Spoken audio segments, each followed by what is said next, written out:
Hi guys, in this video I want to show you my simple 3-step RZTT strategy.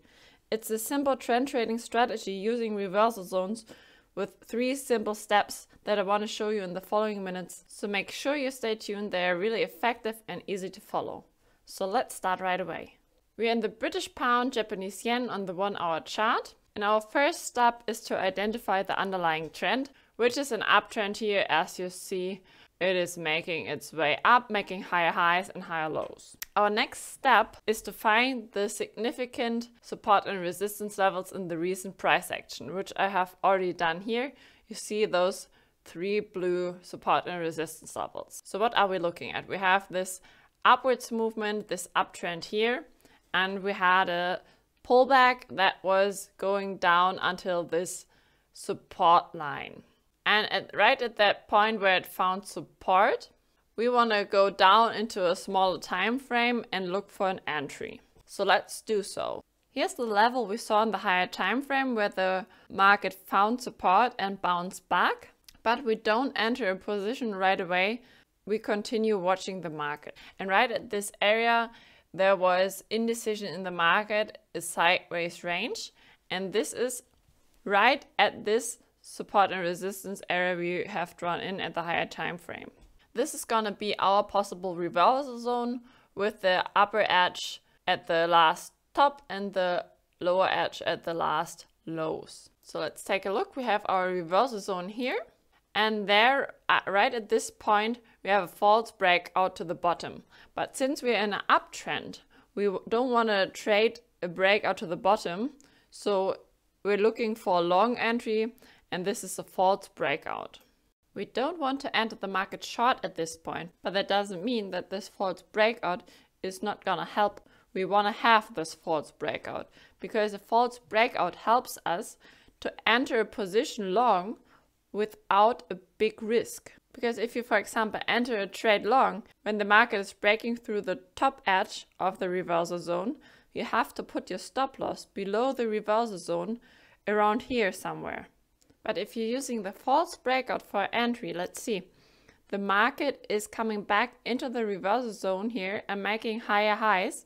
And right at this point, it's also making a higher low within the reversal zone. And that's the moment when the HeikinAshi candles turn from red to green, where I would place the order to go long.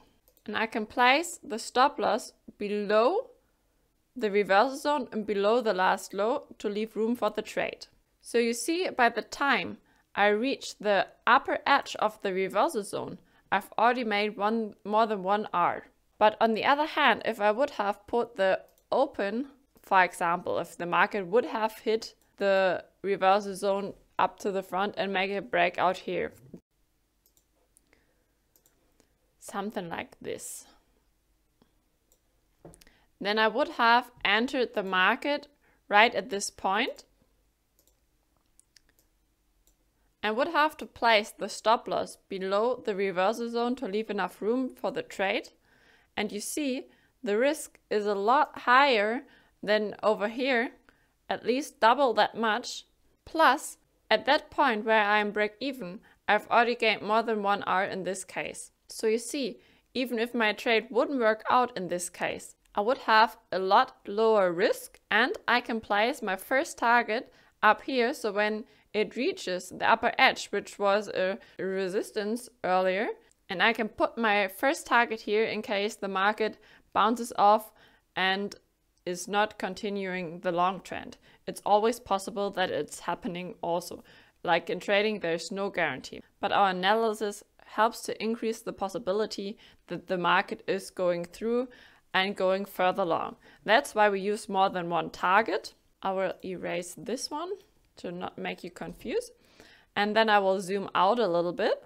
This is our next support and resistance area, and this is our last high. So you could place a second target shortly below this resistance area in case it doesn't hit it and bounces back before, and a third one up here when the last high. So at this point you would have a risk-reward ratio of over 8.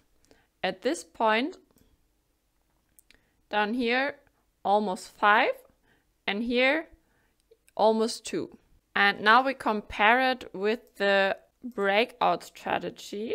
If you would have placed your stop loss below the reversal zone, besides you would have been knocked out, even if the market reaches this upper level, you would have only a risk-reward ratio from below 3. That's what makes this strategy here so powerful. You have a small risk, so it doesn't matter if you're being knocked out quite sometimes, which is normal in trading, but as soon as you're making profits, you have a great risk-reward ratio and are able to make some big profits. And this is what makes you profitable in the long run. It's not the small ones, the small trades, some you lose, some you won't, which hold you break even, but the big ones that are the ones that are not that often, but that make you profits. So always remember these 3 steps. First, look at the higher time frame, which is the underlying trend, where are the strong support and resistance areas. Second, find a reversal zone, where there is a high possibility that the market is breaking out from. And then wait for a false breakout. And this is where you look for an entry using HeikinAshi candles. So really simple to follow and really effective. I hope you enjoyed this video. If you did so, please leave me a thumb up. And don't forget to subscribe to my channel for more interesting videos to come up. See you there.